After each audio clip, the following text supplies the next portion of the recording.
ತೋಟಗಾರಿಕೆ, ಹೈನುಗಾರಿಕೆ, ಜೇನು ಅಣಬೆ, ರೇಷ್ಮೆ, ಮೀನು, ಹಸಿರು ಮೇವು, ಅರಣ್ಯ ಮರಗಳು, ಸಮಗ್ರ ಕೃಷಿಯನ್ನು ನಮಗುಣಪಡಿಸುವ ಕೃಷಿ ದರ್ಶನ.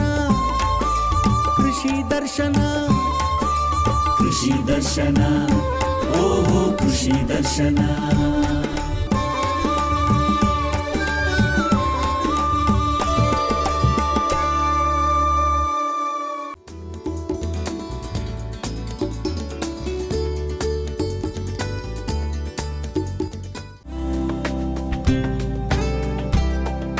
ಕೃಷಿ ಜಗತ್ತಿನಲ್ಲಿ ಸಾಂಪ್ರದಾಯಿಕ ಆಹಾರ ಧಾನ್ಯಗಳ ಆಚೆಗೆ ಮಾನವನ ಆರೋಗ್ಯ, ಪೋಷಕಾಂಶ ಮತ್ತು ಆರ್ಥಿಕ ಚೈತನ್ಯವನ್ನು ಕಾಪಾಡುವ ಪ್ರಮುಖ ಜೀವನಾಡಿ ತೋಟಗಾರಿಕೆ. ಬೆಂಗಳೂರು ನಗರ ಜಿಲ್ಲೆ ಆನೇಕಲ್ ತಾಲೂಕಿನ ಪ್ರಗತಿಪರ ಕೃಷಿಕ ಅರುಣ್ ಎಂ ಮೂಲತಃ ಕೃಷಿ ಕುಟುಂಬದವರಾಗಿದ್ದು, ಸಾಫ್ಟ್ವೇರ್ ಇಂಜಿನಿಯರ್ ಆಗಿ ಸುಮಾರು 10 ವರ್ಷಗಳ ಕಾಲ ಐಟಿ ಕ್ಷೇತ್ರದಲ್ಲಿ ಸೇವೆ ಸಲ್ಲಿಸಿದವರು. ನಂತರ ಮಣ್ಣಿನ ಸೆಳೆತಕ್ಕೆ ಮಾರು ಹೋಗಿ ಕೃಷಿಯನ್ನೇ ಪೂರ್ಣಾವಧಿ ವೃತ್ತಿಯನ್ನಾಗಿ ಸ್ವೀಕರಿಸಿದರು. ಪ್ರಸ್ತುತ ತಮ್ಮ 3.5 ಎಕರೆ ಜಮೀನಿನಲ್ಲಿ ಅರುಣ್ ಅವರು ಬಹುಬೆಳೆ ಪದ್ಧತಿಯನ್ನು ಅಳವಡಿಸಿಕೊಂಡು ಟೊಮ್ಯಾಟೊ, ಕ್ಯಾಪ್ಸಿಕಮ್, ಕ್ಯಾರೆಟ್ ಮತ್ತು ಸೇವಂತಿ ಸೇರಿದಂತೆ ಹಲವು ಲಾಭದಾಯಕ ಬೆಳೆಗಳನ್ನು ಯಶಸ್ವಿಯಾಗಿ ಬೆಳೆಯುತ್ತಿದ್ದಾರೆ. ದೂರದರ್ಶನ ಚಂದನ ವಾಹಿನಿಯ ಕೃಷಿ ದರ್ಶನ ಕಾರ್ಯಕ್ರಮಕ್ಕೆ ಸ್ವಾಗತ. ನಾನು ವಿಜಯ ಕುಬಟೂರ್. ಕೃಷಿ ಅಂದ ತಕ್ಷಣ ಅದು ಬರೀ ಪ್ರವೃತ್ತಿ ಅಲ್ಲ, ಅದು ಬದುಕು, ಅದು ಪರಂಪರೆ, ಅದು ಸಂಸ್ಕೃತಿ ಕೂಡ ಹೌದು. ಇವತ್ತಿನ ಆಧುನಿಕ ಜಗತ್ತಿನಲ್ಲಿ, ಬದಲಾಗ್ತಿರುವಂತಹ ಈ ಜಗತ್ತಿನಲ್ಲಿ ತಂತ್ರಜ್ಞಾನ ಬಹಳ ಪ್ರಾಮುಖ್ಯತೆಯನ್ನು ಹೊಂದ್ಕೊಂಡಿದೆ.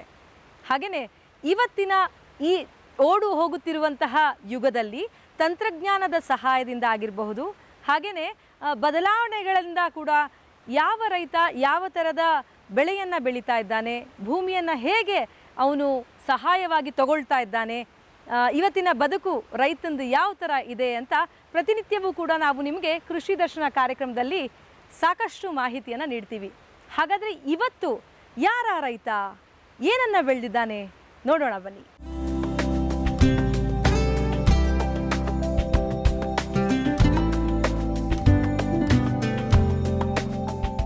ವೀಕ್ಷಕರೇ, ನಾವಿವತ್ತು ಬೆಂಗಳೂರು ಗ್ರಾಮಾಂತರ ಆನೇಕಲ್ ತಾಲೂಕಿನ ಬಂಡಾಪುರ ಗ್ರಾಮದಲ್ಲಿ ಇದ್ದೀವಿ. ನಮ್ಮೊಂದಿಗೆ ಅರುಣ್ ಅವರಿದ್ದಾರೆ. ನಮಸ್ಕಾರ ಅರುಣ್ ಅವರೇ, ಕಾರ್ಯಕ್ರಮಕ್ಕೆ ತಮಗೆ ಸ್ವಾಗತ. ನಮಸ್ತೆ. ನಾವೀಗ ಸದ್ಯ ನಿಮ್ಮ ತೋಟದಲ್ಲಿ ಟೊಮ್ಯಾಟೊ ಬೆಳೆದಿದ್ದೀರಾ, ಈ ಜಾಗದಲ್ಲಿ ನಿಂತಿದ್ದೀವಿ. ಸೊ ಇದು ಎಷ್ಟು ಎಕರೆ ಕೃಷಿ ಭೂಮಿ, ಏನೇನೆಲ್ಲ ಬೆಳೀತಾ ಇದ್ದೀರಾ? ಇಲ್ಲಿ ಟೋಟಲ್ಲಿ 3.5 ಎಕರೆ ಇದೆ ಮೇಡಮ್. 3.5 ಎಕರೆಯಲ್ಲಿ ನಾವು 1.5 ಎಕರೆ ಟೊಮೆಟೊ ಹಾಕಿದ್ದೀವಿ, 1.5 ಎಕರೆ ಕ್ಯಾರೆಟ್ ಬೆಳೆ ಬೆಳೀತಾ ಇದ್ದೀವಿ. ಇವಾಗ ಇದು 1.5 ಎಕರೆ ಬಂದ್ಬಿಟ್ಟು ಇವಾಗ 2 ಮಂತ್ಸ್ ಆಗಿದೆ ಮೇಡಮ್. ಟೊಮೆಟೊಗೆ 2 ತಿಂಗಳಾಗಿದೆ ನಾಟಿ ಮಾಡಿ.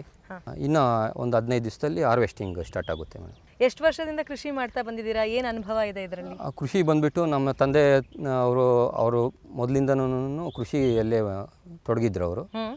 ಅದನ್ನು ಸ್ವಲ್ಪ ಪ್ರೇರಣೆ ತೆಗೆದುಕೊಂಡು ನಾವು ಸ್ವಲ್ಪ ಕೃಷಿಗೆ ತೊಡ್ಕೊಂಡ್ವಿ. ಹಾಗಾದರೆ ಎಷ್ಟು ವರ್ಷದಿಂದ ನೀವು ಇಂಡಿಪೆಂಡೆಂಟಾಗಿ ಕೃಷಿ ಮಾಡ್ತಾ ಬಂದಿದ್ದೀರಾ? ನಾನು ಸುಮಾರಾಗಿ ನಾನು ಓದೋ ವಯಸ್ಸಿಂದನೂ ನಮ್ಮ ತಂದೆ ಜೊತೆ ಸ್ವಲ್ಪ ಅಂದರೆ ಅನುಭವ ಇದೆ. ಅನುಭವದ ಮೇಲೇ ನಾನು ಇವಾಗ 4 ವರ್ಷದಿಂದನೂ ಇದೆ ನಾವು ಕೃಷಿಗೆ ಸೀಮಿತ ಮಾಡ್ಕೊಂಡಿದ್ದೀವಿ. ಅದಕ್ಕೂ ಮೊದಲು ಏನು ಮಾಡ್ತಾ ಇದ್ರಿ? ಅದಕ್ಕೂ ಮೊದಲು ಬಂದುಬಿಟ್ಟು ನಾನು ಸಾಫ್ಟ್ವೇರ್ ಇಂಜಿನಿಯರು. ಅದರಲ್ಲಿ ನಾನು ಒಂದು 10 ವರ್ಷ ಅಲ್ಲಿ ಸಾಫ್ಟ್ವೇರಲ್ಲಿ ವರ್ಕ್ ಮಾಡಿದ್ಮೇಲೆ ಐ ಟಿಯಲ್ಲಿ ಇವಾಗ ಫುಲ್ ಟೈಮ್ ನಾವು ಈ ಕೃಷಿನೇ ನೋಡ್ಕೊತಾ ಇದ್ದೀವಿ ಮೇಡಮ್. ಸಾಕಷ್ಟು ಅನುಭವ ಇರುವಂತಹ ನಿಮಗೆ ಇವಾಗ ಟೊಮೆಟೊ ಯಾಕೆ ಟೊಮೆಟೊನೇ ಬೆಳಿಬೇಕು ಈ ಭೂಮಿಯಲ್ಲಿ ಅಂತ ಅನ್ನಿಸ್ತು? ಆ ಟೊಮೆಟೊ ಅನ್ನೋದು ನಾವು ಸೀಮಿತವಾಗಿ ಒಂದೇ ಬೆಳೆಗೆ ಸೀಮಿತ ಮಾಡ್ಕೊಳ್ಳಲ್ಲ ಮೇಡಮ್. ನಾವು ಮೊದಲೆಲ್ಲನೂ ನಮ್ಮ ತಂದೆ ಇದರಲ್ಲೆಲ್ಲನೂ ಬಾಳೆ ಬೆಳೀತಾ ಇದ್ವಿ. ಇವಾಗ ಅದು ಕ್ರಾಪ್ ರೊಟೇಷನ್ ಥರ ಮಾಡ್ಕೊಳ್ಬೇಕಾಗ ಅಂದ್ಬಿಟ್ಟು ಇವಾಗ ಒಂದು ಹತ್ರ ಕ್ಯಾರೆಟ್ ಹಾಕ್ತೀವಿ, ಒಂದು ಹತ್ರ ಟೊಮೆಟೊ ಹಾಕ್ತೀವಿ, ಒಂದು ಹತ್ರ ಕ್ಯಾಪ್ಸಿಕಮ್ ಹಾಕ್ತೀವಿ, ಒಂದು ಹತ್ರ ಸೇವಂತಿಗೆ ಹಾಕ್ತೀವಿ. ವಿವಿಧ ರೀತಿಯಲ್ಲಿ ಒಂದೇ ಬೆಳೆಗೆ ನಾವು ಸೀಮಿತ ಮಾಡ್ಕೊಳಲ್ಲ. ಸೊ ಮಲ್ಟಿ ಕ್ರಾಪ್ ಇದೆ ಅಂತ ಹೇಳ್ತೀರಾ? Season multiple crop. ಟೊಮೆಟೊ ಅಂದ ತಕ್ಷಣ ಟೊಮೆಟೊಗೆ ಯಾವ ತರ ನೆಲ ಇರಬೇಕು, ಯಾವ ತರದ ಫಲವತ್ತಾದ ಭೂಮಿ ಟೊಮೆಟೊ ನಿರೀಕ್ಷಿಸುತ್ತೆ? ಟೊಮೆಟೊಗೆ ಇವಾಗ ನಾವು ತಿಳ್ಕೊಬೇಕಂದ್ರೆ ಭೂಮಿ ಸಿದ್ಧತೆಯಲ್ಲಿ ನಾವು ಇವಾಗ ದನದ ಗೊಬ್ಬರ ಆಗಲಿ, ಕೋಳಿ ಗೊಬ್ಬರ ಆಗಲಿ, ಇದಕ್ಕೆ ಚೆನ್ನಾಗಿ 1-2 ಲಾರಿ ಓಡಿಸ್ಬಿಟ್ಟು ಅದನ್ನೆಲ್ಲ ಹದ ಮಾಡ್ಕೊಂಡು ಒಂದು ತಿಂಗಳೆಲ್ಲ ಅದು ಮಣ್ಣಿನಲ್ಲೆಲ್ಲ ಫಲವತ್ತತೆ ಆಗಲಿ ಅಂದ್ಬಿಟ್ಟು ಎಲ್ಲ ರೋಟರ್ ವೇಟರ್ಸ್ ಓಡಿಸಿ ಅದೆಲ್ಲ ಮಣ್ಣಿನ ಹದ ಮಾಡ್ಕೊಂಡ್ಬಿಟ್ಟು ಆಮೇಲೆ ಬೆಡ್ ಸಿಸ್ಟಮ್ ಮಾಡಿ ಆಮೇಲೆ ಮಲ್ಚಿಂಗ್ ಮಾಡಿಬಿಟ್ಟು ಅದರಲ್ಲಿ ಮಲ್ಚಿಂಗ್ ಮಾಡೋದಕ್ಕೆ ಮುಂಚೆ ಈ ಬೇವಿನ ಹಿಂಡಿ ಹೊಂಗೆ ಹಿಂಡಿ ಅವೆಲ್ಲನೂ ಬೆಡ್ ಸಿಸ್ಟಮ್ಗೆ ಹಾಕ್ತೀವಿ ಮೇಡಮ್. ಅದಾದಮೇಲೆ ನಿರ್ವಹಣೆ ಬರುತ್ತೆ ಮೇಡಮ್. ಇದು ಯಾವ ಥರ ಅಂದರೆ ಗಿಡಗಳಿಗೆ ಯಾವ ಥರ ಪೋಷಕಾಂಶಗಳು ಕೊಡಬೇಕು, ಯಾವ ಟೈಮಲ್ಲಿ ಕೊಡಬೇಕು, ಅದು ಸ್ವಲ್ಪ ನಿರ್ವಹಣೆ ಮಾಡ್ಕೊಂಡು ಪ್ರಾರಂಭ ಅಂದರೆ ನಾವೀಗ ಸೀಡ್ ಹಾಕೊಳ್ಳೋದಕ್ಕೂ ಮೊದಲು ಎಷ್ಟು ದಿನದ ಕೆಲಸ ಇರುತ್ತೆ? ಈ ಬೆಡ್ಡಿಂಗ್ ಅಂತ ಎಲ್ಲ ಹೇಳಿದ್ರಲ್ಲ, ನಾವು ಬೆಡ್ಡಿಂಗ್ ಎಲ್ಲ ದೇವನಿಂದ ನಾವು ಪ್ರಾರಂಭ ಮಾಡಿದ್ರೆ ಉಳಿಮೆಯಿಂದ ಇದು ಬೆಡ್ಡಿಂಗ್ ಸಿಸ್ಟಮ್ವರೆಗೂ ಒಂದು 20 ದಿವಸದಲ್ಲಿ ಅದೆಲ್ಲನೂ ನಾವು 20 ದಿನ ಬೇಕಾಗತ್ತೆ. ಅಂದ್ರೆ ನಾವು ಸಸಿ ಹಾಕಕ್ಕೂ ಸೀಡ್ಸ್ ಹಾಕಕ್ಕೂ ಮೊದಲು 20 ದಿನ ಬೇಕಾಗುತ್ತೆ ತಯಾರಿಗೆ. ಉಳಿಮೆ ಮಾಡಿ ಗೊಬ್ಬರ ಎಲ್ಲ ಹಾಕ್ಬಿಟ್ಟು ಇದು ಬೆಡ್ ಸಿಸ್ಟಮ್ ಎಲ್ಲ ಮಾಡಿ ಮಲ್ಚಿಂಗ್ ಹಾಕಿ ಡ್ರಿಪ್ ಇರಿಗೇಷನ್ ಎಲ್ಲ ಇನ್ಲೈನ್ ಡ್ರಿಪ್ಪಿಂಗ್ ಇರಿಗೇಷನ್ ಎಲ್ಲ ಮಾಡಿ ಅದು ನಮಗೆ ಒಂದು 20 ದಿವಸ ಟೈಮ್ ತೆಗೆದುಕೊಂಡು. ಸೊ ಇದಾದ್ಮೇಲೆ ಸಸಿ ನೆಟ್ಟಾದ್ಮೇಲೆ ಏನು ಚಾಲೆಂಜಸ್ ಬರುತ್ತೆ? ಆ ಸಸಿಯನ್ನು ಹೇಗೆ ರಕ್ಷಣೆ ಮಾಡ್ಕೊಳ್ಬೇಕು ಅಂತ? ಸಸಿಯನ್ನು ರಕ್ಷಣೆ ಮಾಡೋದು ಈ ಬೇಸಿಗೆಯಲ್ಲಿ ಸ್ವಲ್ಪ ಕಷ್ಟ ಆಗುತ್ತೆ ಮೇಡಮ್. ಹೆಂಗಂದರೆ ಇವಾಗ ನಾವು ಸಸಿಯಲ್ಲಿ ನೆಟ್ ಮೇಲೆ ಬಿಸಿಲು ಟೆಂಪ್ರೇಚರ್ ಬಂದುಬಿಟ್ಟು ನಮಗೆ ಅರೌಂಡ್ 35 to 38 ಡಿಗ್ರೀಸ್ವರೆಗೂ ಇರುತ್ತೆ ಮೇಡಮ್. ಟೊಮೆಟೊ ಸಸ್ಟೈನ್ ಆಗೋದೆಲ್ಲನೂ 25 to 32 ಡಿಗ್ರೀಸ್ ಅಷ್ಟೇ ಮೇಡಮ್. ಆವಾಗ ಬಿಸಿಲು ಜಾಸ್ತಿ ಇದ್ದಾಗ ನಾವು ನಾಟಿ ಮಾಡಿದವಾಗ ಸ್ವಲ್ಪ ನೀರು ಅದು ಸಪ್ರೇಟಲ್ಲಿ ಕೊಡ್ಬೇಕು ಮೇಡಮ್. ಹೆಚ್ಚು ನೀರು ಬೆಡ್ಡಲ್ಲಿ ಡ್ರಿಪ್ ಮೂಲಕ ಕೊಟ್ಟರಂದರೆ ಈ ಮಲ್ಚಿಂಗ್ ಪೇಪರಲ್ಲಿ ತೇವಾಂಶ ಹಂಗೆ ಇರೋದ್ರಿಂದ ಆ ಒಳಗಡೆನಿಂದ ಆವಿ ಬರೋದ್ರಿಂದ ಬಿಸಿ ಗಾಳಿ ಬರುತ್ತೆ. ಇದರಿಂದ ಗಿಡಗಳು ಸಾಯೋದು ಜಾಸ್ತಿ ಮೇಡಮ್. ಫಸ್ಟು 15 ದಿವಸನೂ ನಾವು ಸ್ವಲ್ಪ ಅಂದರೆ ಪಂಪ್ ಮುಖಾಂತರ ಗಿಡಗಳಿಗೆ ಒಂದು 50 ml ಇಲ್ಲ 100 ml ಆ ಥರ ನಾವು ನೀರನ್ನು ಉಣಿಸ್ತೀವಿ ಮೇಡಮ್. ಅಂದರೆ ಭಾಳ ಕಡಿಮೆ ನೀರು ಬೇಕು ಅಂತ ಹೇಳ್ತಾ ಇದ್ದೀರಾ? ವಿಪರೀತ ನೀರೇನು ತಗೊಳ್ಳಲ್ಲ ಟೊಮೆಟೊ ಬೆಳೆ? ಸ್ಟಾರ್ಟಿಂಗಲ್ಲಿ ವಿಪರೀತ ನೀರು ಬೇಕಾಗಲ್ಲ ಮೇಡಮ್. ಆಮೇಲೆ ಒಂದು ಎಲ್ಲ ಗಿಡ ಎಲ್ಲ ನಾಟಿ ಮಾಡಿದ್ಮೇಲೆ ಒಂದು 20 ಡೇಸ್ ಆದಮೇಲೆ ನಿಮಗೆ ನೀರು ರೆಗ್ಯುಲರಾಗಿ ಕೊಡ್ತಾ ಇರ್ತೀವಿ ಮೇಡಮ್. ರೆಗ್ಯುಲರಾಗಿ ಅಂತಂದರೆ ಒಂದು ½ an hour ಕೊಡ್ತಾ ಇರ್ತೀವಿ ಮೇಡಮ್. ಅಂದರೆ ಇಡೀ ದಿನದಲ್ಲಿ ಅರ್ಧ ಗಂಟೆ ನೀರು ಕೊಟ್ಟರೆ ಸಾಕು? ಡ್ರಿಪ್ ಇರಿಗೇಷನ್ ಇರೋದ್ರಿಂದ ಅರ್ಧ ಗಂಟೆ ಕೊಟ್ಟರೆ ಸಾಕು. ನೀವು ನೀರಿಗೆ ಡ್ರಿಪ್ ಇರಿಗೇಷನ್ ಮಾಡ್ಕೊಂಡಿದ್ದೀರಾ? ನೀರಿಗೆ ಡ್ರಿಪ್ ಇರಿಗೇಷನ್ ಇರುತ್ತೆ. ಇನ್ನು ಇದಾದ ಮೇಲೆ ಹುಳಗಳು ಬರೋದು ಅಥವಾ ಇನ್ನೇನಾದರೂ ರೋಗಗಳು ಬರೋದು, ಈ ಥರ ಟೊಮೆಟೊ ಸಸಿಗೆ ಏನಾದರೂ ತೊಂದರೆಗಳಾಗುತ್ತಾ? ಹುಳ ಅನ್ನೋದು ಒಂದು 30 ಡೇಸ್ ಆದಮೇಲೆ ಸ್ಟಾರ್ಟ್ ಆಗುತ್ತೆ ಮೇಡಮ್. ಅದರಲ್ಲಿ ಹೆಂಗಂದ್ರೆ ಇವಾಗ ಹುಳುಗಳಿಗೆ ಅಂದ್ಬಿಟ್ಟೆ ನಾವು ಸ್ಟಿಕ್ಕಿ ಟ್ರಾಪ್ಸ್ಗೆಲ್ಲನೂ ಹಾಕಿರ್ತೀವಿ. ಅದರಲ್ಲಿ ಏನಂದರೆ ಈ ಫ್ಲೈಯಿಂಗ್ ಸ್ಟೇಜಲ್ಲಿರೋ ಇನ್ಸೆಕ್ಟ್ಸ್ ಎಲ್ಲನೂ ಬಂದುಬಿಟ್ಟು ಆ ಸ್ಟಿಕ್ಕಿ ಟ್ರಾಪ್ಸ್ಗೆಲ್ಲನೂ ಅಂಟ್ಕೊಳುತ್ತೆ. ನೆಕ್ಸ್ಟ್ ಇನ್ನೊಂದು ಮಾಹಿತಿ ಏನಂದರೆ ನಾವು ಸೋಲಾರ್ ಟ್ರಾಪ್ಸನ್ನು ಹಾಕಿದ್ದೀವಿ. ಸೋಲಾರ್ ಟ್ರಾಪ್ಸಲ್ಲಿ ಏನಾಗುತ್ತೆ ಅಂದರೆ ರಾತ್ರಿ ಹೊತ್ತು ಅದು 6 ಗಂಟೆಗೆ ಆಟೋಮೆಟಿಕಲ್ಲಿ ಆನ್ ಆಗುತ್ತೆ. ಆ ಸುತ್ತಮುತ್ತ ಸರೌಂಡಿಂಗಲ್ಲಿ 1 ಎಕರೆಗೆ 2 ಸೋಲಾರ್ ಟ್ರಾಪ್ಸ್ ಹಾಕಿರ್ತೀವಿ. ಅದರಲ್ಲೇನೂ ಈ ಫ್ಲೈಯಿಂಗ್ ಸ್ಟೇಜ್ ಯಾವ್ಯಾವ ಇರುತ್ತೋ ಅವೆಲ್ಲನೂ ಬಂದುಬಿಟ್ಟು ಅದರಲ್ಲಿ ಬಿದ್ದು ಸಾಯುತ್ತೆ ಮೇಡಮ್. ನೀರು ಹಾಕಿರ್ತೀವಿ, ಒಂದು ತಟ್ಟೆ ಥರ ಹಾಕ್ಬಿಟ್ಟು ನೀರಿಟ್ಟಿರ್ತೀವಿ. ಅಲ್ಲಿ ನಿಮಗೆ ಅದೆಲ್ಲ ಬಂದುಬಿಟ್ಟು ಸಾಯುತ್ತೆ. ಅದರಲ್ಲಿ ನೀವು ನಮಗೆ ಒಂದು 50% ನಮಗೆ ಇನ್ಸೆಕ್ಟ್ಸ್ನ ಫ್ಲೈಯಿಂಗ್ ಸ್ಟೇಜ್ ಎಗ್ಸ್ ಹ್ಯಾಚ್ ಮಾಡೋದಕ್ಕೆ ಅವಾಯ್ಡ್ ಮಾಡ್ಬೋದು. ಇನ್ನು ರೆಗ್ಯುಲರಾಗಿ ಅದು ಆದಮೇಲೆನೂ ನಿಮಗೆ ಇನ್ಸೆಕ್ಟ್ಸು ಇದ್ದಿದ್ದಾಗ ಕೆಮಿಕಲ್ಸು ಇಲ್ಲಾಂದರೆ ಇವಾಗ ನೀಮ್ ಆಯಿಲ್ಸು ರೆಗ್ಯುಲರಾಗಿ ಸ್ಪ್ರೇ ಮಾಡ್ತಾಯಿರ್ತೀವಿ. ನೀಮ್ ಆಯಿಲ್ ಸ್ಪ್ರೇ ಮಾಡಿದಾಗೂ ಈ ಎಗ್ ಸ್ಟೇಜ್ ಮೇಲೆ ಅದು ಲೇಪನ ಬಿದ್ದಾಗ ಅದು ಸ್ವಲ್ಪ ಆ ಎಗ್ ಹ್ಯಾಚ್ ಮಾಡೋದಕ್ಕೆ ಬಿಡೋದಿಲ್ಲ. ಇನ್ನೊಂದೇನೆಂದರೆ ಅದರಲ್ಲೂ ಕಂಟ್ರೋಲ್ ಬರಲಿಲ್ಲ ಅಂದರೆ ಕೆಮಿಕಲ್ಸ್ಗೆ ನಾವು ಹೋಗಲೇಬೇಕಾಗುತ್ತೆ. ಈ ಕೆಮಿಕಲ್ಸಲ್ಲಿ ಸ್ವಲ್ಪ ಪೇಟೆಂಟೆಡ್ ಯಾವುದಿರುತ್ತೋ ಅದನ್ನೇ ಸ್ವಲ್ಪ ಬಳಸ್ತಾ ಇರ್ತೀವಿ. ಹೆಚ್ಚು ಹಜಾರ್ಡಿಯಸ್ ಯಾವುದಿರುತ್ತೋ ಅದು ಬಳಸಲ್ಲ. ಆಮೇಲೆ ಹಾರ್ವೆಸ್ಟಿಂಗು ಇನ್ನೊಂದು 10 ದಿವಸದಲ್ಲಿ ನಾವು ಮಾಡಬೇಕಂದ್ರೂ ಆದಷ್ಟು ಇನ್ಸೆಕ್ಟಿಸೈಡ್ಸ್ನ ಅವಾಯ್ಡ್ ಮಾಡ್ತೀವಿ. ಫಂಗಿಸೈಡ್ಸ್ನ ಸ್ವಲ್ಪ ಕ್ಲೈಮೇಟಿಕ್ ಕಂಡೀಷನ್ ಮೇಲೇನು ನಾವು ಸ್ಪ್ರೇ ಮಾಡ್ಕೊತೀವಿ ಮೇಡಮ್. ಈಗ ಪ್ರಾರಂಭದಿಂದ ಕೊನೆ ತನಕ ಅಂದರೆ ಹಾರ್ವೆಸ್ಟ್ ತನಕ ಸುಮಾರು ಎಷ್ಟು ದಿನಗಳ ಅವಧಿ? ಈ ಎಲ್ಲ ಕೆಲಸಗಳು ಎಷ್ಟು ದಿನದ ತನಕ ಇರುತ್ತೆ? ಹಾರ್ವೆಸ್ಟಿಗೆ ಎಷ್ಟು ಸಮಯ ಬೇಕಾಗುತ್ತೆ? ಪ್ಲಾಂಟೇಷನ್ನಿಂದ ಹಾರ್ವೆಸ್ಟಿಂಗ್ ಬರೋದು 75 ಡೇಸ್ಗೆ ನಮಗೆ ಹಾರ್ವೆಸ್ಟಿಂಗ್ ಸ್ಟಾರ್ಟ್ ಆಗುತ್ತೆ. 75 ಡೇಸಿಂದ 1.5 ಮಂತ್ ಗ್ರೋತ್ ಚೆನ್ನಾಗಿದೆ ಅಂದರೆ 1.5 ಮಂತ್ ಹಾರ್ವೆಸ್ಟಿಂಗ್ ಇರುತ್ತೆ ಮೇಡಮ್. ಅದು ಇನ್ನು ಟೊಮೆಟೊ ಬೆಳಿತೀವಿ ಅನ್ನೋರಿಗೆ, ನಮ್ಮ ವೀಕ್ಷಕರಿಗೆ ನೀವೇನಾದರೂ ಟಿಪ್ಸ್ ಕೊಡ್ತೀರಾ ಅನ್ನೋದಾದರೆ ಒಂದು ಸಣ್ಣ ಕಿರು ಮಾಹಿತಿ ಏನು ಕೊಡಬಹುದು ಅಂತ? ರೈತ ಆಗಿ ನಾನೇನು ಹೇಳ್ತಾ ಇದ್ದೀನಿ ಅಂದರೆ ಎಲ್ಲರಿಗೂ ರೈತ ಬಾಂಧವರಿಗೆ ಟೊಮೆಟೊ ಅನ್ನೋದು ಬೆಳಿಬೋದು. ಅಂದರೆ ಯಾವ ಟೈಮಲ್ಲಿ ಬೆಳಿಬೇಕು ಅದನ್ನ ಸಂರಕ್ಷಣೆಯಾಗಿ ನಾವು ಕಾಪಾಡ್ಕೊಂಡ್ರೆ ಒಂದು ಉತ್ತಮ ಇಳುವರಿಯನ್ನು ನಾವು ನಿರೀಕ್ಷೆ ಮಾಡಿ ಅದನ್ನು ಸುರಕ್ಷಿತವಾಗಿ ಕಾಪಾಡ್ಕೊಂಡ್ರೆ ಇದರಲ್ಲಿ ಆದಾಯ ಇದೆ ಮೇಡಮ್. ಇನ್ನು ವೀಕ್ಷಕರೇ, ಅರುಣ್ ಅವರು ಟೊಮೆಟೊ ಮಾತ್ರವಲ್ಲ, ಇದರ ಜೊತೆಗೆ ಮತ್ತಷ್ಟು ಬೆಳೆಗಳನ್ನ ಕೂಡ ಬೆಳೆದಿದ್ದಾರೆ. ಹಾಗಾದರೆ ಅದು ಯಾವುದು ಅಂತ ನೋಡೋಣ ಬನ್ನಿ.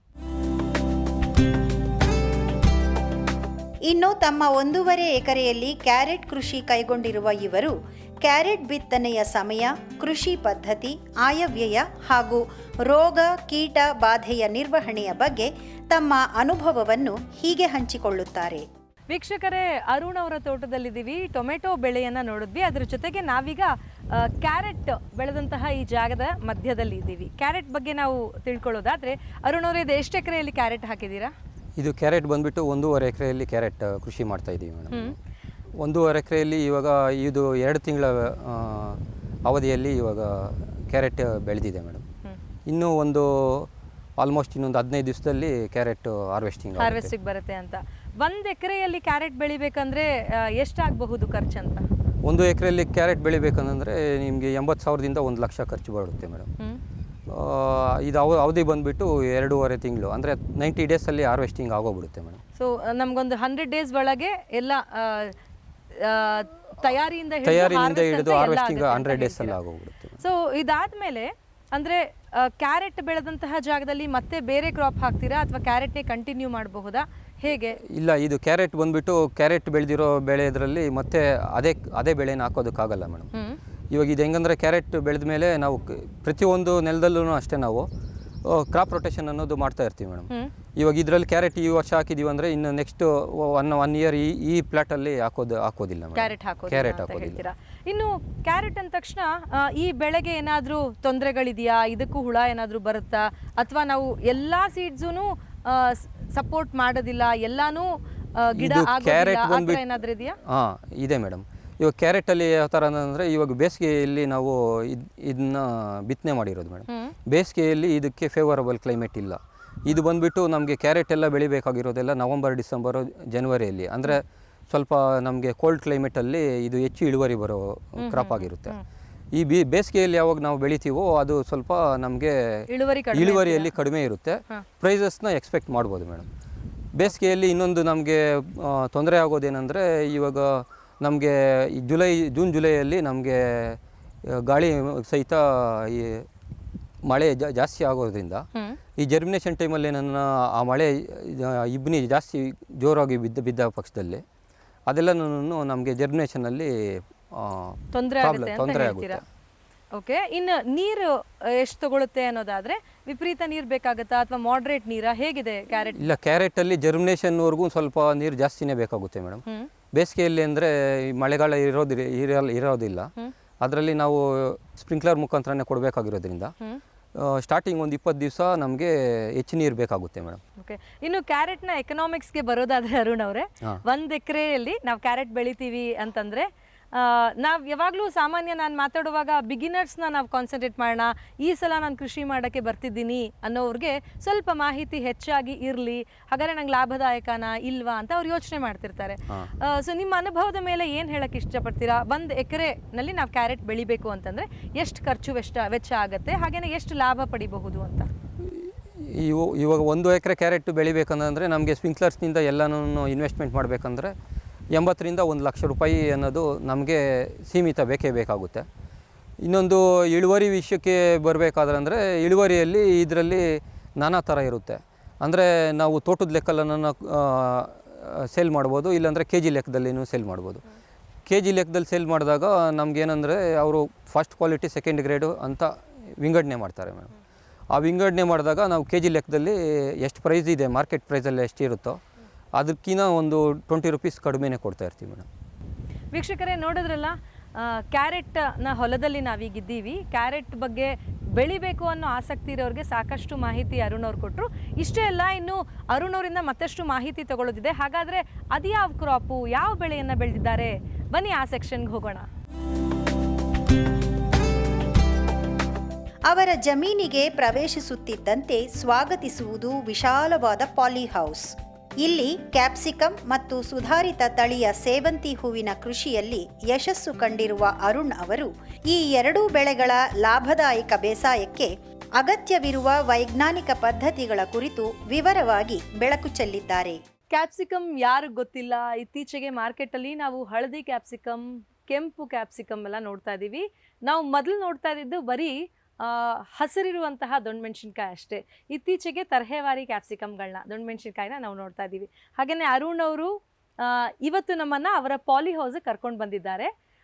ಈ ಪಾಲಿ ಹೌಸ್ನಲ್ಲಿ ಅವರು ಕ್ಯಾಪ್ಸಿಕಮ್ ಬೆಳೀತಾ ಇದ್ದಾರೆ. ಇದ್ರ ಬಗ್ಗೆ ಕೂಡ ನಾವು ಸಾಕಷ್ಟು ಇನ್ಫಾರ್ಮೇಶನ್ ತಗೊಳ್ಳೋಣ ಅವರಿಂದ. ಅರುಣ್ ಅವರೇ, ಟೊಮ್ಯಾಟೊ ಬಗ್ಗೆ ತಿಳಿಸಿದ್ರಿ ನಮಗೆ, ಹಾಗೇನೆ ಕ್ಯಾರೆಟ್ ಬಗ್ಗೆ ತಿಳಿಸಿದ್ರಿ. ಇವಾಗ ಇನ್ನೊಂದು ವೆಜಿಟೇಬಲ್, ನೀವು ಮಲ್ಟಿ ಟ್ಯಾಲೆಂಟೆಡ್ ಅಂತ ಹೇಳ್ಬೋದು, ಈ ಪಾಲಿ ಹೌಸ್ಗೆ ಕರ್ಕೊಂಡು ಬಂದಿದ್ದೀರಾ.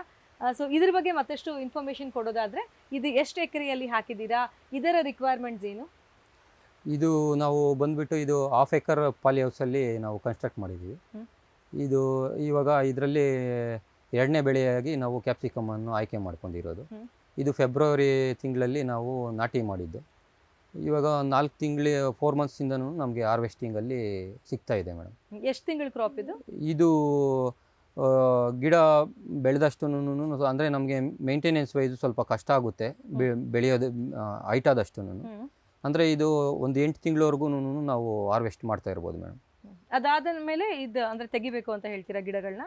ಗಿಡಗಳನ್ನ ತೆಗೆದುಬಿಟ್ಟು ನಾವು ಮತ್ತೆ ಕ್ರಾಪ್ ರೊಟೇಷನ್ಗೆ ಸೇವಂತಿಗೆನೋ ಇಲ್ಲಾಂದರೆ ಇಂಗ್ಲೀಷ್ ಕುಕುಂಬರು, ಇವಾಗ ಈ ಟ್ರೈಲ್ಸ್ ಎಲ್ಲ ಇದೆಯಲ್ಲ, ಇದು ಇವೆಲ್ಲನೂ ಹಂಗೆ ರೀಯೂಸ್ ಆಗುತ್ತೆ. ಇದೆಲ್ಲನೂ ಇಂಗ್ಲೀಷ್ ಕುಕುಂಬರ್ಗೆ ನಾವು ಪ್ರಿಫರ್ ಮಾಡ್ತೀವಿ. ಸೊ ನಾವೀಗ ಯಾವ ಬೆಳೆಯನ್ನ ಬೆಳಿತೀವಿ? ಈಗ ನೀವು ಇಂಗ್ಲೀಷ್ ಕುಕುಂಬರ್ ಅಂತ ಹೇಳಿದ್ರಿ, ಈ ದೊಣ್ಣಮೆಣಸಿನಕಾಯಿ ಅಂತ ಹೇಳಿದ್ರಿ, ಹೀಗೆ ಅದಕ್ಕೆ ತಕ್ಕಂಗೆ ನಾವು ಪಾಲಿ ಹೌಸ್ ಹೈಟ್ನ ನಾವು ನೋಡ್ಕೊಳ್ಬೇಕಾಗತ್ತಾ? ಯಾಕೆಂದ್ರೆ ಇದಕ್ಕೆ ಎತ್ತರ ಜಾಸ್ತಿ ಹೋದಂಗೆ ಕಷ್ಟ ಆಗುತ್ತೆ ಸ್ವಲ್ಪ ಅಂತ ಹೇಳ್ತಾ ಇದ್ದೀರಾ? ಲೇಬರ್ ಸ್ಕೇರ್ಸಿಟಿ ಸ್ವಲ್ಪ ಜಾಸ್ತಿ ಆಗುತ್ತೆ. ಅಂದರೆ ಮೇಲೆ ಮೇಂಟೈನ್ ಮಾಡೋದು, ಅಂದರೆ ಪೆಸ್ಟಿಸೈಡ್ಸ್ ಯೂಸ್ ಮಾಡೋದೇ ಆಗಲಿ, ಅದೆಲ್ಲ ಸ್ವಲ್ಪ ಕಷ್ಟ ಆಗುತ್ತೆ. ಹಾರ್ವೆಸ್ಟ್ ಮಾಡೋದು ಸ್ವಲ್ಪ ಕಷ್ಟ ಆಗುತ್ತೆ.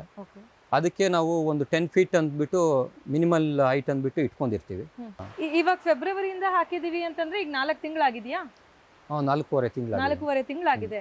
ಸಾಮಾನ್ಯವಾಗಿ 8 ತಿಂಗಳ ತನಕ ಅಷ್ಟೇ ಈ ಕ್ರಾಪ್ ಬರೋದು. 8 ತಿಂಗಳಿಗೆ ಕಂಪ್ಲೀಟ್ ಹಾರ್ವೆಸ್ಟ್ ಮುಗಿಸಿ ತೆಗಿಬೇಕು ಗಿಡ ಅಂತ ಹೇಳ್ತೀರಾ? 7 to 8 ಮಂತ್ಸ್ ಅಲ್ಲಿ ನಾವು ಹಾರ್ವೆಸ್ಟಿಂಗ್ ತೆಗಿಬೇಕಾಗುತ್ತೆ. ಓಕೆ. ಸೊ 8 ತಿಂಗಳಲ್ಲಿ ಯಾವಾಗಿಂದ ಹಾರ್ವೆಸ್ಟ್ ಶುರು ಆಗುತ್ತೆ? ಹಾರ್ವೆಸ್ಟಿಂಗ್ ಬಂದ್ಬಿಟ್ಟು ನಮಗೆ 70 to 75 ಡೇಸಲ್ಲಿ ಹಾರ್ವೆಸ್ಟಿಂಗ್ ಸ್ಟಾರ್ಟ್ ಆಗೋಗ್ಬಿಡುತ್ತೆ. ಆಮೇಲೆ ಕಂಟಿನ್ಯೂಸ್ ಆಗಿ ವೀಕ್ಲಿ ಟ್ವೈಸ್ ಆದರೆ ಹಾರ್ವೆಸ್ಟಿಂಗ್ ಮಾಡ್ತಾ ಇರ್ಬೋದು ನಾವು. ಇನ್ನು ಕ್ಯಾಪ್ಸಿಕಮ್ ಬೆಳೆಯೋದಕ್ಕೆ ಯಾವ ಥರದ ವಾತಾವರಣ ಬೇಕು? ಯಾಕೆ ಪಾಲಿ ಹೌಸಲ್ಲಿ ಅಂತ ಹೇಳ್ತೀರಾ? ಪಾಲಿ ಹೌಸಲ್ಲಿ ಬಂದ್ಬಿಟ್ಟು ನಮಗೆ ಕ್ಲೋಸ್ಡ್ ಸ್ಟ್ರಕ್ಚರ್ ಇರೋದ್ರಿಂದ ಮಳೆನೇ ಆಗಲಿ ಗಾಳಿನೇ ಆಗಲಿ ಒಂದು ಉತ್ತಮ ಅದಕ್ಕೆ ಎನ್ವಿರಾನ್ಮೆಂಟ್, ಒಂದು ಟೆಂಪ್ರೇಚರೇ ಆಗಲಿ, ಅಂದರೆ ಗಿಡಕ್ಕೆ ಒಂದು ಉತ್ತಮ ವಾತಾವರಣ ಸಿಗುತ್ತೆ ಅನ್ನೋದರಲ್ಲಿ ಒಂದು ಟೆಂಪ್ರೇಚರ್ ಆಗಲಿ ನಾವು ಒಂದು ಮೇಂಟೈನ್ ಮಾಡ್ಬೋದು ಮೇಡಮ್. ಓಕೆ. ಇದು 1/2 ಎಕರೆ ಹಾಕಿರುವಂತಹ ಪಾಲಿ ಹೌಸು. ಇದಕ್ಕೆ ಖರ್ಚು ವೆಚ್ಚ ಅಂತ ಹೇಳಿದ್ರೆ ಎಷ್ಟು ಬರುತ್ತೆ? ಬರೀ ಕ್ರಾಪ್ ವೈಸ್ ಕನ್ಸಿಡರ್ ಮಾಡ್ಬೇಕಂದ್ರೆ 1/2 ಎಕರೆಗೆ ನಮಗೆ 3 ಲಕ್ಷವರೆಗೂ ಖರ್ಚು ಬರುತ್ತೆ ಮೇಡಮ್. ಇದಕ್ಕೆ ನಮಗೆ ಇಳುವರಿ ವಿಷಯಕ್ಕೆ ಬಂದ್ಬೇಕಂದ್ರೆ ಇವಾಗ 1/2 ಎಕರೆ ಕ್ಯಾಪ್ಸಿಕಮಲ್ಲಿ ಆಲ್ಮೋಸ್ಟ್ ನಾವು ಒಂದು 10 ರಿಂದ 15 ಟನ್ನು ಇಳುವರಿ ತೆಗಿಬೋದು ಮೇಡಮ್. ಕಲರ್ ಕ್ಯಾಪ್ಸಿಕಮ್ ಆದರೆ, ಗ್ರೀನ್ ಆದ್ರೆ ಅಂದರೆ ಇನ್ನೂ ಒಂದು 5 ಟನ್ ಜಾಸ್ತಿ ತೆಗಿಬೋದು ಮೇಡಮ್. ಈ ಕಲರ್ ಕ್ಯಾಪ್ಸಿಕಮ್ಗೂ ಹಸಿರು ಬಣ್ಣದ ಕ್ಯಾಪ್ಸಿಕಮ್ಗೂ ಏನು ವ್ಯತ್ಯಾಸ ಅನ್ನೋದೇನಿಲ್ಲ ಮೇಡಮ್. ಇದು ಹೆಂಗಂದ್ರೆ ಇವಾಗ ಇದು ಎರಡು ವೆರೈಟಿ ಇರುತ್ತೆ. ಒಂದು ಬಂದ್ಬಿಟ್ಟು ಹಣ್ಣಾದಾಗ ಕೆಂಪು ಕಲರ್ ಬರುತ್ತೆ, ಇನ್ನೊಂದು ಹಳದಿ ಕಲರ್ ಬರುತ್ತೆ. ಹಸಿರು ಬಣ್ಣದ ಬಂದ್ಬಿಟ್ಟು ಅದೇನು ಅಂದರೆ ಅರ್ಲಿಯರ್ ಸ್ಟೇಜ್, ಅಂದರೆ ಇವಾಗ ಇನಿಷಿಯಲ್ ಸ್ಟೇಜಲ್ಲಿ ಹಸಿರು ಬಣ್ಣನೇ ಇರುತ್ತೆ. ಅದನ್ನು ನಾವು ಹಸಿರು ಬಣ್ಣನೂ ಕಿತ್ಬಿಟ್ಟು ನಾವು ಮಾರ್ಕೆಟ್ಗೆ ಹಾಕ್ಬೋದು, ಪ್ರೈಸಸ್ ಮೇಲೆ ನೋಡ್ಕೊತೀವಿ. ಇಲ್ಲಾಂದರೆ ನಾವು ಹಣ್ಣಾಗೋದಕ್ಕೆ ಬಿಟ್ಬಿಟ್ಟು ಹಣ್ಣನ್ನು ನಾವು ಎಕ್ಸ್ಪೋರ್ಟ್ ಮಾಡ್ತೀವಿ. ಹಾಗೇನೆ ಮೇಂಟೆನೆನ್ಸಿಗೆ ಬಂದರೆ ಕ್ಯಾಪ್ಸಿಕಮ್ ಬೆಳೆಯೋದಕ್ಕೆ ಬಹಳ ಮೇಂಟೆನೆನ್ಸ್ ಬೇಕಾಗುತ್ತೆ ಅಂತ ಹೇಳ್ತೀರಾ, ಏನು? ಇದು ಒಂಥರ ಕ್ಯಾಪ್ಸಿಕಮ್ ಅನ್ನೋದು ಒಂಥರ ಮಗು ಥರ ನೋಡ್ಕೊಳ್ಬೇಕಾಗುತ್ತೆ. ನೀವು ದಿನನಿತ್ಯವೂ ಇದನ್ನ ಗಿಡಕ್ಕೆ ಏನಾಗ್ತಾ ಇದೆ ಏನಿದೆ ಅಂದ್ಬಿಟ್ಟು ನಾವು ಒಂಥರ ಚಿಕ್ಕ ಮಗುನ ಯಾವ ಥರ ನೋಡ್ಕೊತೀವೋ ಅದೇ ಥರ ನೋಡ್ಕೊತಾ ಇರಬೇಕು. ವೀಕ್ಲಿ ಒನ್ಸು ನಮಗೆ ಅದಕ್ಕೆ ಅನುಗುಣವಾಗಿ ನಾವು ಪೆಸ್ಟಿಸೈಡ್ಸೇ ಆಗಲಿ ಅದಕ್ಕೆ ಏನೇನು ಬೇಕೋ ಅದೆಲ್ಲ ಕೊಡ್ತಾ ಇರಬೇಕು. ಓಕೆ. ಇನ್ನು ಹಾರ್ವೆಸ್ಟ್ ಆದ ನಂತರ ಇದು ನಿಮಗೆ ಮಾರ್ಕೆಟ್ ಹೇಗೆ? ಇಲ್ಲೇ ಬರ್ತಾರಾ ತೊಗೊಂಡು ಹೋಗೋದಕ್ಕೆ, ಅಥವಾ ನೀವು ಮಾರ್ಕೆಟ್ ಹುಡ್ಕೊಂಡು ಹೋಗ್ಬೇಕಾ? ಮಾರ್ಕೆಟ್ ಇದೆಯಾ ಬಣ್ಣದ ಕ್ಯಾಪ್ಸಿಕಮ್ಗೆ? ಬಣ್ಣದ ಕ್ಯಾಪ್ಸಿಕಮ್ಗೆ ಇಲ್ಲೇ ಬರ್ತಾ ಇದ್ದಾರೆ ಮೇಡಮ್. ಮಾರ್ಕೆಟ್ ಪ್ರೈಸ್ ಏನಿರುತ್ತೋ ಅದರಲ್ಲಿ ಅವ್ರದ್ದೇ ಕಮಿಷನ್ ಏನಿದೆಯೋ ಅದು ತೆಗೆದುಕೊಂಡ್ಬಿಟ್ಟು ನಮಗೆ ಪ್ರೈಸ್ ಫಿಕ್ಸ್ ಮಾಡ್ತಾರೆ ಮೇಡಮ್. ಇನ್ನು ನಾನು ಆಗಲೇ ಕೇಳಿದ ಹಾಗೆ ಕ್ಯಾಪ್ಸಿಕಮ್ ಬೆಳೆಯೋರಿಗೆ ಕ್ಯಾಪ್ಸಿಕಮ್ ನೋಡಬಹುದು, ನಾನು ಈ ಕ್ರಾಪ್ನ ಈ ಸಲ ಬೆಳಿಬಹುದು ಅಂತ ಏನಾದರೂ ಪ್ಲಾನ್ ಮಾಡ್ತಿರೋರಿಗೆ ನಿಮ್ಮಿಂದ ಸಿಗುವಂತಹ ಟಿಪ್ಸ್ ಏನು? ಕ್ಯಾಪ್ಸಿಕಮ್ ಇದೊಂದು ಹೇಳ್ಬೇಕಂದ್ರೆ ಒಂದು ಹೆಚ್ಚು ಲಾಭವನ್ನು ನಿರೀಕ್ಷೆ ಮಾಡುವ ಬೆಳೆ ಅಂತ ಹೇಳ್ಬೋದು. ನಮಗೆ ವಾತಾವರಣಕ್ಕೆ ಅನುಕೂಲವಾಗಿ ಇದು ಸ್ವಲ್ಪ ನಮಗೆ ಫೇವರ್ ಆಗಿ ಇಳುವರಿ ಆಗಲಿ ಪ್ರೈಸಸ್ ಸಿಕ್ಕಿದ್ರಂದರೆ ಬೇರೆ ಕ್ರಾಪ್ಸ್ಗೆ ಕಂಪೇರ್ ಮಾಡೋದಂದ್ರೆ ಇದರಲ್ಲಿ ಹೆಚ್ಚಿನ ಲಾಭವನ್ನು ನಿರೀಕ್ಷೆ ಮಾಡ್ಬೋದು. ಹಾಗಾದ್ರೆ ಅವ್ರ ಲಿಸ್ಟಲ್ಲಿ ಡೆಫಿನೆಟ್ಲಿ ಬಕೆಟ್ ಲಿಸ್ಟ್ ನಾವು ಅಗ್ರಿಕಲ್ಚರಿಸ್ಟು ನಾನು ಈ ಸಲ ಪ್ರಾರಂಭ ಮಾಡ್ತಿದ್ದೀನಿ ಅನ್ನೋರಿಗೆ ಖಂಡಿತವಾಗ್ಲೂ ಕ್ಯಾಪ್ಸಿಕಮ್ಮು ಹೆಚ್ಚಿನ ಇಳುವರಿ ಸಿಗುತ್ತೆ, ಲಾಭದಾಯಕ ಅಂತ ಹೇಳ್ತೀರಾ ಅಂತ? ಲಾಭದಾಯಕ ಇದೆ ಮೇಡಮ್. ಇದು ಹೆಂಗಂದ್ರೆ ಇವಾಗ ಪಾಲಿ ಹೌಸ್ ಇನಿಷಿಯಲ್ ಕನ್ಸ್ಟ್ರಕ್ಷನ್ ಮಾಡಿದಾಗ ಅದು ನಾವು ಹೆಚ್ಚು ಇನ್ವೆಸ್ಟ್ಮೆಂಟ್ ಮಾಡಿರೋದ್ರಿಂದ ಫಸ್ಟ್ ಬೆಳೆ ಬಂದ್ಬಿಟ್ಟು ಇದು ಅಂದರೆ ಕಡಿಮೆ ಬಂಡವಾಳದಲ್ಲಿ ಹೆಚ್ಚಿನ ಲಾಭವನ್ನು ನಿರೀಕ್ಷಿಸ್ಬೋದು ಅಂದ್ಬಿಟ್ಟು ಫಸ್ಟ್ ಬೆಳೆನೇ ನಾವು ಕ್ಯಾಪ್ಸಿಕಮ್ ಸೆಲೆಕ್ಟ್ ಮಾಡ್ಕೊತಾರೆ ಮೇಡಮ್. ಆಮೇಲೆ ನಮಗೆ ಹೂವಿನ ಬೆಳೆಗಳಾದ ಜರ್ಬರ ಆಗ್ಬೋದು, ಕಾರ್ನಿಷನ್ ಆಗ್ಬೋದು, ರೋಸ್ ಆಗ್ಬೋದು, ಅದಕ್ಕೆ ಸ್ವಲ್ಪ ಬಂಡವಾಳ ಜಾಸ್ತಿ ಬೇಕಾಗುತ್ತೆ. ಅಂದರೆ ಲಾಂಗ್ ಟರ್ಮ್ ಇರುತ್ತೆ. ಅಂದರೆ ನಾವು ಅದನ್ನ ನೋಡ್ಕೊಂಡು ನಾವು ಕಡಿಮೆ ಖರ್ಚದಲ್ಲಿ ಕಡಿಮೆ ಇನ್ವೆಸ್ಟ್ಮೆಂಟ್ ಅಲ್ಲಿ ನಾವು ಒಂದು ಸ್ವಲ್ಪ ಬೆಟರ್ ಮಾಡ್ಕೊಳ್ಬಹುದು ಅಂದ್ರೆ ಕ್ಯಾಪ್ಸಿಕಮ್ ಇನ್ಶಿಯಲ್ ಅಲ್ಲಿ ಸ್ವಲ್ಪ ಸ್ಟೆಬಿಲಿಟಿಗೆ ನಾವು ಸ್ವಲ್ಪ ಮಾಡ್ಕೊಂಡು. ಇನ್ನು ಇದ್ರ ಸ್ಯಾಪ್ಲಿಂಗ್ಸ್ ಎಲ್ಲ ಎಲ್ಲಿ ಸಿಗುತ್ತೆ? ಸುಲಭವಾಗಿ ಸಿಗುತ್ತಾ ಅಥವಾ ಮಾರ್ಕೆಟ್ ಅಲ್ಲಿ ಬಹಳ ಡಿಮ್ಯಾಂಡ್ ಇದೆಯಾ? ಇಲ್ಲ, ಸ್ಯಾಂಪ್ಲಿಂಗ್ಸ್ ಎಲ್ಲ ಸಿಗುತ್ತೆ ಮೇಡಮ್. ಅದು ನಾವು ಸ್ಯಾಂಪ್ಲಿಂಗ್ಸ್ ಬೇಕಂದ್ರೆ 1 ಮಂತ್ ಬಿಫೋರೇ ನಾವು ಬುಕ್ ಮಾಡ್ಕೊಬೇಕು. ಬುಕ್ ಮಾಡಿದ್ರೆ ಅವರು ಎಲ್ಲ ನಮಗೆ 25 ಡೇಸ್ ಇರೋ ಪ್ಲಾಂಟ್ಸು ನಮಗೆ ಪ್ರೊವೈಡ್ ಮಾಡ್ತಾರೆ ಮೇಡಮ್. 1 ಮಂತ್ ಬಿಫೋರ್ ನಾವು ಬುಕ್ ಮಾಡ್ಕೊಬೇಕಾಗುತ್ತೆ. ಓಕೆ, ಸಾಕಷ್ಟು ಮಾಹಿತಿ ಕೊಟ್ಟಿದ್ದೀರಾ. ಹಾಗೆಯೇ ನಮ್ಮ ಕಾರ್ಯಕ್ರಮದ ಮೂಲಕ ನಮ್ಮ ವೀಕ್ಷಕರಿಗೆ ನಿಮ್ದೊಂದು ಅಭಿಪ್ರಾಯವನ್ನು ತಿಳಿಸ್ಬೋದು, ಹಾಗೇನೆ ಕಿರು ಮಾಹಿತಿಯನ್ನು ಕೂಡ ನೀಡಬಹುದು ಕೃಷಿ ಬಗ್ಗೆ. ಕೃಷಿ ಅನ್ನೋದು ಎಲ್ಲರಿಗೂ ನಾನು ಇವಾಗ ಒಂಥರ ಫ್ಯಾಷನ್ ಥರನೇ ಮಾಡ್ತಾ ಇರೋದು. ಅಂದರೆ ನಾವು IT ಯಲ್ಲಿ ಬಿಟ್ಟು ಇವಾಗ ಇಲ್ಲಿ ಇನ್ನೂ ಸ್ವಲ್ಪ ನಾವು ಇನ್ನೂ ಹೆಚ್ಚಿನ ನಿರೀಕ್ಷೆಯಲ್ಲಿ ನಮಗೆ ಒಂದು ನೆಮ್ಮದಿಯ ಜೀವನವನ್ನು ಮಾಡ್ಕೊಬೇಕಂದ್ರೆ ನಾವು ನಮ್ಮದೇ ಆದ ಒಂದು ಉದ್ಯೋಗವನ್ನು ಸೃಷ್ಟಿ ಮಾಡಿಕೊಂಡು ಇನ್ನೂ ಹೆಚ್ಚಿನ ರೀತಿಯಲ್ಲಿ ಜನಗಳಿಗೆ ಕೆಲಸವನ್ನು ಅವಕಾಶವನ್ನು ಕಲ್ಪಿಸಿಕೊಡ್ತಾ ಇದ್ದೀವಿ. ನಾನು ಇವಾಗ ಹೆಂಗಂದ್ರೆ IT ಯಲ್ಲಿ ಒಬ್ಬನೇ ಕೆಲಸ ಮಾಡ್ಕೊಂಡು ಬರ್ತಾ ಇದ್ದೆ. ಇಲ್ಲಿ ನಾನು ಇವಾಗ 50 ಜನಕ್ಕೆ ಆಗಲಿ 20 ಜನಕ್ಕೆ ಆಗಲಿ ಕೆಲಸವನ್ನು ಕೊಡುವ ಸಾಮರ್ಥ್ಯವನ್ನು ನಾನು ಒಬ್ಬ ರೈತನಾಗಿ ಕೊಡ್ತಾ ಇದ್ದೀನಿ. ವೀಕ್ಷಕರೇ, ನೋಡಿದ್ರಲ್ಲ, ನಾವು ಪಾಲಿ ಹೌಸಲ್ಲಿ ಇದ್ದೀವಿ. ಇಲ್ಲಿ ಹಳದಿ ಬಣ್ಣದ ಕ್ಯಾಪ್ಸಿಕಮ್ ಇದೆ, ಹಾಗೆಯೇ ನಾವು ನೋಡಬಹುದು ಈಗ ಕೆಂಪು ಬಣ್ಣದ ಕ್ಯಾಪ್ಸಿಕಮ್ ಇದೆ. ಇದ್ರ ಬಗ್ಗೆ ಕೂಡ ಹೇಗೆ ಬೆಳಿಬಹುದು, ಯಾರೆಲ್ಲರೂ ಬೆಳಿಬಹುದು, ಎಷ್ಟು ಇನ್ವೆಸ್ಟ್ಮೆಂಟ್ ಇರುತ್ತೆ ಅಂತ ಸಾಕಷ್ಟು ಮಾಹಿತಿಯನ್ನು ತಗೊಂಡ್ವಿ. ಹಾಗಾದರೆ ಇಲ್ಲಿಗೆ ಮುಗುದಿಲ್ಲ, ಇನ್ನು ನಾವು ತರಕಾರಿ ಆಯಿತು, ಹೂವಿನ ಬೆಳೆ ಕೂಡ ನೋಡೋದು ಬಾಕಿ ಇದೆ. ಹಾಗಾದರೆ ಬನ್ನಿ ಅಲ್ಲಿ ಯಾವ ಥರ ಹೂ ಬೆಳೆದಿದ್ದಾರೆ ಅಂತ ನೋಡೋಣ.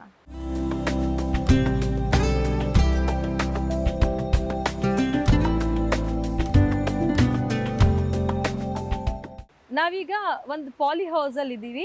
ಇಲ್ಲಿ ನಾವು ನೋಡ್ತಾ ಇರೋದಂತೂ ಹೂವಿನ ಗಿಡಗಳು. ಹಾಗಾದರೆ ಯಾವ ಥರದ ಹೂವು ಅಂತ ನಾವು ಅರುಣ್ ಅವ್ರ ಹತ್ರನೇ ಮಾಹಿತಿಯನ್ನು ಪಡ್ಕೊಳ್ಳೋಣ. ಅರುಣ್ ಅವರೇ, ಇದು ಒಂದು ಪಾಲಿ ಹೌಸು. ಇಲ್ಲಿ ನೀವು ಹೂವಿನ ಗಿಡ ಬೆಳೆಸಿದ್ದೀನಿ ಅಂತ ಹೇಳಿದ್ರಿ. ಇದು ಎಷ್ಟು ಜಾಗದಲ್ಲಿದೆ, ಯಾವ ಥರದ ಹೂ ಹಾಕಿದ್ದೀರಾ ಇಲ್ಲಿ? ಇದು ಪಾಲಿ ಹೌಸಲ್ಲಿ ಬಂದ್ಬಿಟ್ಟು ಇದು 1/2 ಎಕರ್ ಪಾಲಿ ಹೌಸಲ್ಲಿ ಮೇಡಮ್ ಇದು ಹಾಕಿರೋದು.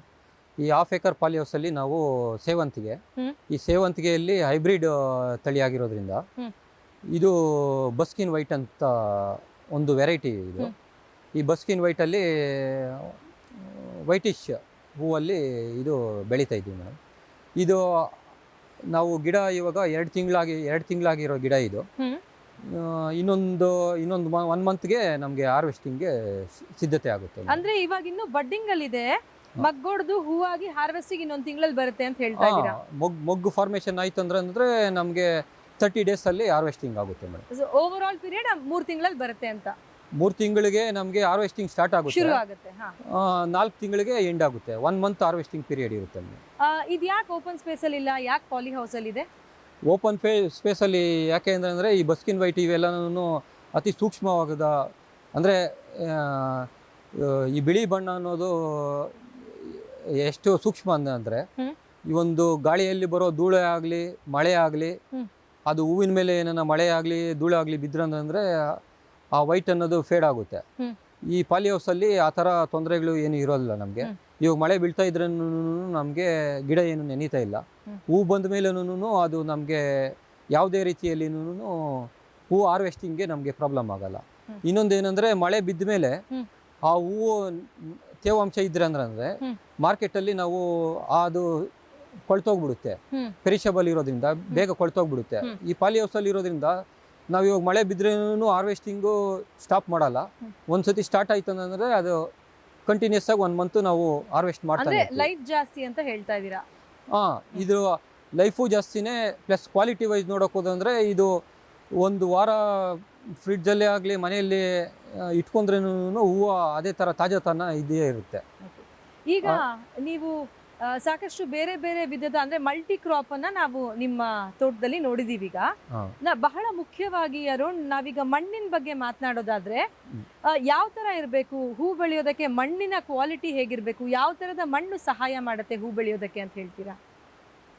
ಹೂ ಬೆಳೆಯೋದಕ್ಕೆ ನಾರ್ಮಲ್ ಆಗಿ ಕೆಂಪು ಮಣ್ಣು ಸೂಕ್ತವಾಗಿರುತ್ತದೆ. ಸ್ವಲ್ಪ ಗಡಸು ಮಣ್ಣು ಅಂದ್ರೆ ನಾವು ಅದಕ್ಕೆ ಸ್ವಲ್ಪ ಬೇರೆ ಥರ ಕೊಟ್ಟಿಗೆ ಗೊಬ್ಬರ ಆಗಿರ್ಬೋದು, ಅದೆಲ್ಲ ಸ್ವಲ್ಪ ಮಿಕ್ಸ್ ಮಾಡಿಬಿಟ್ಟು ಆರ್ಗ್ಯಾನಿಕ್ಸ್ ಸ್ವಲ್ಪ ಇದು ಮಾಡಿಬಿಟ್ಟು ಸ್ವಲ್ಪ ಮಣ್ಣಿನ ಹದ ಮಾಡ್ಕೊಬೇಕು. ಸ್ವಲ್ಪ ಲೂಸ್ ಸಾಯಿಲ್ ಇದ್ರಷ್ಟು ಸ್ವಲ್ಪ ಈ ಹೂವಿನ ಗಿಡಗಳಿಗೆ ಸೂಕ್ತವಾದ ವಾತಾವರಣ ಅಂತ ಹೇಳ್ಬೋದು. ಜೊತೆಗೆ ನಾವಿಲ್ಲಿ ನೋಡಬಹುದು ಡ್ರಿಪ್ ಇರಿಗೇಷನ್ ಅನ್ನ ನೀವು ಅಳವಡಿಸಿದ್ದೀರಾ ಹೂವಿನ ಬೆಳೆಗೆ. ನೀವು ಪ್ರತಿನಿತ್ಯದಲ್ಲಿ ಎಷ್ಟು ಹೊತ್ತುಗಳ ಕಾಲ, ಎಷ್ಟು ಗಂಟೆಗಳ ಕಾಲ ನೀರು ಸರಬರಾಜು ಮಾಡ್ತೀರಾ? ಇವಾಗ ಇರೋ ಈ ಪಾಲಿ ಹೌಸ್ಗೆ, ಹಾಫ್ ಎಕರ್ ಪಾಲಿ ಹೌಸ್ಗೆ ನಾವು ಅಂದರೆ ಆಲ್ಟರ್ನೇಟಿವ್ ಡೇಸಲ್ಲಿ ಒಂದು 30 ನಿಮಿಷಗಳ ಕಾಲ ನಾವು ನೀರನ್ನು ಒದಗಿಸ್ತೀವಿ ಮೇಡಮ್. ನಾವು ಮಳೆ ನೀರನ್ನು ಅಷ್ಟೇ, ಇವಾಗ ಪಾಲಿ ಹೌಸಲ್ ಮೇಲೆ ಬಿದ್ದಿರೋ ನೀರೆಲ್ಲನೂ ಕೃಷಿ ಹೊಂಡ ಇದೆ ನಮಗೆ, ಅಲ್ಲಿ ಸ್ಟೋರ್ ಆಗುತ್ತೆ. ಆ ನೀರನ್ನೇ ನಾವು ಡ್ರಿಪ್ ಮುಖಾಂತರ ನಾವು ಆಲ್ಟರ್ನೇಟಿವ್ ಡೇಸಲ್ಲಿ ಒಂದು ಹಾಫ್ ಆನ್ ಅವರ್ 30 ಮಿನಿಟ್ಸ್ ಸರಬರಾಜು ಮಾಡ್ತೀವಿ ಮೇಡಮ್. ಅಂದ್ರೆ ಪ್ರತಿನಿತ್ಯ ನಮ್ಗೊಂದು 30 ನಿಮಿಷ ಓವರ್ ಆಲ್ ನೀರು ಕೊಟ್ಟರೆ ಸಾಕಾಗುತ್ತೆ ಮೇಡಮ್, ಸಾಕಾಗುತ್ತೆ. ಡ್ರಿಪ್ಪಲ್ಲಿ ನಮಗೆ ಏನು ವಿಶೇಷತೆ ಏನಂದರೆ, ಅದಕ್ಕೆ ಗಿಡಕ್ಕೆ ಒಂದು ಗಿಡಕ್ಕೆ ಒಂದು 50 ml ನೀರು ಬೇಕಾಗುತ್ತೆ ಅಂದರೆ ಆ 50 ml ಮಾತ್ರ ಅದಕ್ಕೆ ಹೋಗುತ್ತೆ, ಸಾಕು. ಇಲ್ಲಾಂದರೆ ನಾವು ಕಂಟಿನ್ಯೂಸ್ ಆಗಿ 2 hours 3 hours ನೀರು ಬಿಡಕ್ಕೆ ಹೋದ್ರಂದ್ರೆ ಮಣ್ಣಿನಲ್ಲಿರೋ ಆ ಲವಣಾಂಶಗಳೆಲ್ಲನೂ ಲೀಚ್ ಔಟ್ ಆಗುತ್ತೆ ಮೇಡಮ್. ಲೀಚ್ ಔಟ್ ಆದಂದ್ರೆ ಆ ಗಿಡಗಳಿಗೆ ಅದಕ್ಕೆ ಸೂಕ್ಷ್ಮ ಪೋಷಕಾಂಶಗಳು ದೊರಕೋಲ್ಲ ಮೇಡಮ್. ಇನ್ನು ಈ ಹೂ ಬೆಳಿಬೇಕಂದ್ರೆ ಬಹಳ ಮೇಂಟೆನೆನ್ಸ್ ಇರುತ್ತಾ ಅಥವಾ ಆರಾಮಾಗಿ ಬೆಳಿಬಹುದು ಅಂತ ಹೇಳ್ತೀರಾ? ಹೂ ಬೆಳೆಯಲ್ಲಿ ಅಷ್ಟೊಂದು ಮೇಂಟೆನೆನ್ಸ್ ಏನು ಬರಲ್ಲ ಮೇಡಮ್. ಹಾರ್ವೆಸ್ಟಿಂಗ್ ಟೈಮಲ್ಲಿ ಸ್ವಲ್ಪ ಮೇಂಟೆನೆನ್ಸ್ ಬರುತ್ತೆ ಮೇಡಮ್. ಸಾಕಷ್ಟು ಹೊತ್ತು ನಮ್ಮೊಂದಿಗೆ ನಿಮ್ಮ ಸಮಯವನ್ನು ಕೊಟ್ಟಿದ್ದೀರಾ, ಹಾಗೆಯೇ ನಿಮ್ಮ ಬಹು ಬೆಳೆಯ ಮಾಹಿತಿ ಕೂಡ ಕೊಟ್ಟಿದ್ದೀರಾ. ಇದರೊಂದಿಗೆ ನಮ್ಮ ವೀಕ್ಷಕರಿಗೆ ನೀವೇನಾದರೂ ಹೇಳಬೇಕು ಅಂತ ಹೇಳಿದ್ರೆ ಒಂದು ಸಣ್ಣದಾಗಿ ನಿಮ್ಮ ಇನ್ಫಾರ್ಮೇಷನ್ನ ಶೇರ್ ಮಾಡ್ಬೋದು ಅಂದರೆ ಏನು ಹೇಳ್ತೀರಾ? ಹೂವಿನ ಬೆಳೆ ಆರ್ಥಿಕವಾಗಿ ಇದೊಂದು ಸಬಲೀಕರಣ. ಯಾರೇ ರೈತರಾಗಲಿ ಇದನ್ನು ಬೆಳಿಬೋದು. ಇದು ದಿನನಿತ್ಯದ ಆದಾಯಕ್ಕೆ ಒಂದು ಮೂಲ ಕೊಡುಗೆ ಅಂತಲೂ ಹೇಳ್ಬೋದು ಇದಕ್ಕೆ. ಅಂದರೆ ಚಿಕ್ಕ ರೈತರು ಆಗಲಿ ಒಂದು ಕಡಿಮೆ ವೆಚ್ಚದಲ್ಲಿ ಇದನ್ನು ಬೆಳೆದು ಸ್ವಲ್ಪ ಹೆಚ್ಚಿನ ರೀತಿಯಲ್ಲಿ ಆದಾಯವನ್ನು ನಿರೀಕ್ಷೆ ಮಾಡ್ಬೋದು ಅಂತ ರೈತರಿಗೆ ಹೇಳ್ತೀನಿ ಮೇಡಮ್. ಅರುಣ್ ಅವರೇ, ಇವತ್ತು ನಿಮ್ಮ ತೋಟದಲ್ಲಿ ನಮಗೆ ಸಾಕಷ್ಟು ಮಾಹಿತಿ ಕೊಟ್ರಿ, ನಮ್ಮೊಂದಿಗೆ ಓಡಾಡಿ ನಿಮ್ಮ ಸಮಯವನ್ನು ಕೂಡ ನಮಗೆ ಕೊಟ್ಟಿದ್ದೀರಾ. ಎಲ್ಲ ತೋಟಗಳ ಬಗ್ಗೆ ನಮಗೆ ಸಾಕಷ್ಟು ಇನ್ಫಾರ್ಮೇಷನ್ ಕೊಟ್ಟಿದ್ದೀರಾ. ಹಾಗೆಯೇ ನಮ್ಮ ವೀಕ್ಷಕ ವರ್ಗದವರಿಗೆ ಕೂಡ ಯಾವ ಬೆಳೆಯನ್ನು ಬೆಳೆದ್ರೆ ಹೇಗೆ, ಯಾವುದು ಸೂಕ್ತ, ಯಾವುದು ಲಾಭದಾಯಕ ಅಂತ ಸಾಕಷ್ಟು ಮಾಹಿತಿ ಕೊಟ್ಟಿದ್ದೀರಾ. ನಿಮ್ಮೆಲ್ಲ ಮಾಹಿತಿಗಾಗಿ ಧನ್ಯವಾದ ನಿಮಗೆ. ಧನ್ಯವಾದಗಳು.